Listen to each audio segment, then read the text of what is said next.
கும்பகோணம் மாமன்ற கூட்டத்தில் மேயர் சரவணன் கீழே விழுந்து தன்னை மாமன்ற உறுப்பினர் தாக்கியதாகவும் தனக்கு நெஞ்சுவலி ஏற்பட்டதாகவும் கூறியதால் அங்கு பரபரப்பு ஏற்பட்டது. கும்பகோணம் மாமன்ற கூட்டம் நேற்று மாலை மேயர் சரவணன் தலைமையில் நடைபெற்றது. 47 உறுப்பினர்கள் கொண்ட இந்த அவையில் காங்கிரஸ் கட்சிக்கு 2 உறுப்பினர்கள் மட்டும் உள்ளனர். திமுகவிற்கு 38 உறுப்பினர்களும், அதிமுகவிற்கு 3 உறுப்பினர்களும், காங்கிரஸ் கட்சிக்கு 2 உறுப்பினர்களும், சிபிஎம், மதிமுக, இந்திய யூனியன் முஸ்லீம் லீக் மற்றும் விசிக கட்சிகளுக்கு தலா 1 உறுப்பினரும் உள்ளனர். இந்நிலையில் மாமன்ற கூட்டம் நேற்று மாலை நடைபெற்றது. அதில் திமுக உறுப்பினர்கள் தாக்கல் செய்த 50 தீர்மானங்களுக்கும் நீங்கள் கையொப்பமிட்ட ஆவணத்தை காட்டும்படி கேட்டனர். அதற்கு மேயர் காட்டாமல் காலம் தாழ்த்தி வந்தார். இதனால் கூட்டம் தொடங்க முடியாமல் சிக்கல் ஏற்பட்டது. உடனடியாக கூட்டத்தை முடித்துக் கொண்டு மேயர் சரவணன் வெளியேற முயன்றதால் திமுக உறுப்பினர் தட்சிணாமூர்த்தி தரையில் அமர்ந்து அதனை தடுத்தார்.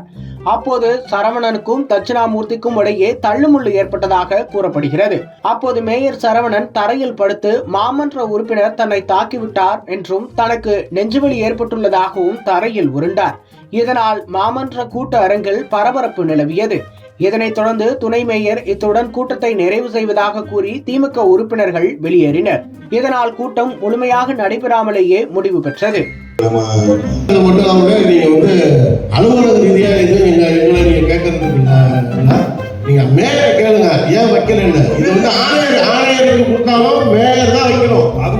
மேயர் தான் வைக்கணும். அதனால நீங்க ஆணையர் மேல குற்றச்சாட்டு வைக்கிற மாதிரி போன கூட்டத்தில் கேட்டாங்களா? நீங்க என்ன சொன்னீங்க? தீர்மானம் நகல் தரீங்கல்ல, ஏன் கொடுக்கல? அதை முதல்ல கொடுங்க. என்ன கேட்டோம்? தீர்மான காப்பிய எங்களுக்கு உடனடியா கொடுக்கணும்னு சொன்னோம்.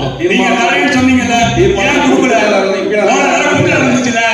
தீர்மான காப்பியே கொடுங்க. தீர்மான காப்பியை மக்கள் புறக்கணிக்கிறாங்க.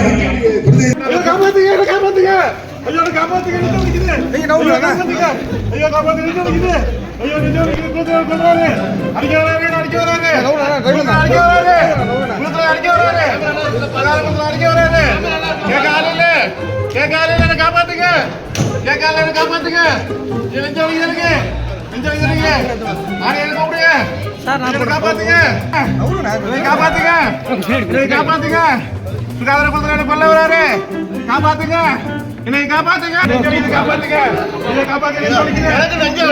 தண்ணி விட்டாரு.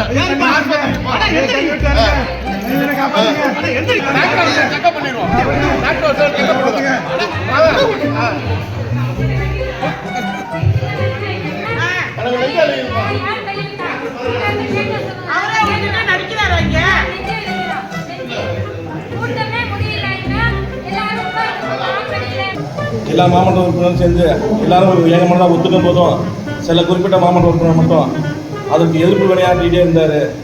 அதனால் என்னால் இன்றைக்கி முடியல. ஏன்னா நாளைக்கு கூட்டணிக்கு ஒத்துழைக்க வருதுன்னு சொன்னாங்க.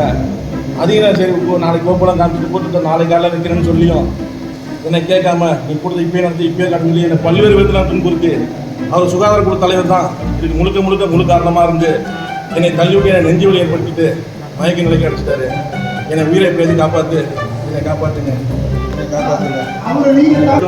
நான் வெளியே வந்தப்ப என்னை தடுத்துட்டு கதவை தாப்பால் போட்டு என்னை துன்புறுத்தி என்னை தள்ளி விட்டுட்டாரு. நெஞ்சிலே குத்திட்டாரு. வழி தாங்க முடியல.